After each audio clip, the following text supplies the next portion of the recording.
Hi dears, welcome to chems world. Organic സംയുക്തങ്ങളുടെ നാമകരണവും ഐസോമെർസവും എന്ന പാഠഭാഗത്തിൽ മെയിനായിട്ട് വരുന്ന കാര്യങ്ങൾ എന്തൊക്കെയാണെന്നാണ് നമ്മളിവിടെ ഡിസ്കസ് ചെയ്യുന്നത്. First one, hydrocarbons. കാർബണും ഹൈഡ്രജനും കൂടി ചേർന്നുണ്ടാകുന്ന എല്ലാ കോമ്പൗണ്ടുകളും ഹൈഡ്രോ കാർബണുകളാണ്. ഹൈഡ്രോ കാർബണുകളെ രണ്ടായിട്ട് ഡിവൈഡ് ചെയ്തിരിക്കുന്നു: സാച്ചുറേറ്റഡ് ഹൈഡ്രോ കാർബണുകളും അൺസാച്ചുറേറ്റഡ് ഹൈഡ്രോ കാർബണുകളും. പൂരിത അപൂരിത ഹൈഡ്രോ കാർബണുകൾ. സാച്ചുറേറ്റഡ് ഹൈഡ്രോ കാർബണുകളിൽ വരുന്നവയാണ് ആൽക്കെയിനുകൾ. അൺസാച്ചുറേറ്റഡ് ഹൈഡ്രോ കാർബൺസിൽ വരുന്നവയാണ് ആൽക്കീനുകളും ആൽക്കൈനുകളും. നെക്സ്റ്റ് പഠിക്കാനുള്ളതാണ് ഫങ്ഷണൽ ഗ്രൂപ്പ്. ഫങ്ഷണൽ ഗ്രൂപ്പിനെ ആദ്യം നമുക്ക് പഠിക്കാനുള്ളത് ഹൈഡ്രോക്സിൽ ഗ്രൂപ്പാണ്. OH വരുന്നവയെല്ലാം ഹൈഡ്രോക്സിൽ ഗ്രൂപ്പിൽ ഉൾപ്പെടുന്നവ. Next one, carboxyl group. COOH വരുന്നവയെല്ലാം കാർബോക്സിൽ ഗ്രൂപ്പിൽ ഉൾപ്പെടുന്നവയാണ്.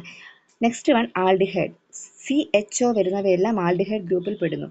Hello group. Fluoro, chloro, bromo, iodo, ഈ 4 കോമ്പൗണ്ട് ഓർത്ത് വെച്ചാൽ ഹാലോ ഗ്രൂപ്പ് മനസ്സിലാക്കാവുന്നതാണ്. Next, keto group. CO വരുന്നവയെല്ലാം കീറ്റോ ഗ്രൂപ്പിൽ ഉൾപ്പെടുന്നു. Alkoxy group. O സെൻട്രൽ വരുന്നവയൊക്കെ ആൽക്കോക്സി ഗ്രൂപ്പുകളാണ്. നെക്സ്റ്റ് നമുക്ക് ഇമ്പോർട്ടൻ്റ് ആയിട്ട് പഠിക്കാനുള്ളതാണ് അരോമാറ്റിക് കോമ്പൗണ്ട്സ്. ഈ അരോമാറ്റിക് കോമ്പൗണ്ട്സിൽ മെയിനായിട്ട് പഠിക്കാനുള്ളത് ബെൻസീനാണ്, C6H6. നെക്സ്റ്റ് ഇമ്പോർട്ടൻ്റ് ആയിട്ട് പഠിക്കാനുള്ളത് ഫിനോള്, അതിനുശേഷം ബെൻസോയിക് ആസിഡ്. ലാസ്റ്റ് ഐസോമെർസം ആണ് പഠിക്കാനുള്ളത്. 4 ഐസോമെർസം പഠിക്കാനുണ്ട്: ചെയിൻ ഐസോമെർസം, പൊസിഷൻ ഐസോമെർസം, ഫങ്ഷണൽ ഐസോമെർസം, മെറ്റാമെർസം. അപ്പോൾ ഈ പാഠഭാഗം എല്ലാം ഓർത്ത് വെച്ചിരുന്നാൽ നിങ്ങൾക്ക് ഫുൾ മാർക്ക് നേടാനുള്ള ഒരു ചാപ്റ്ററാണ് ഫസ്റ്റ്.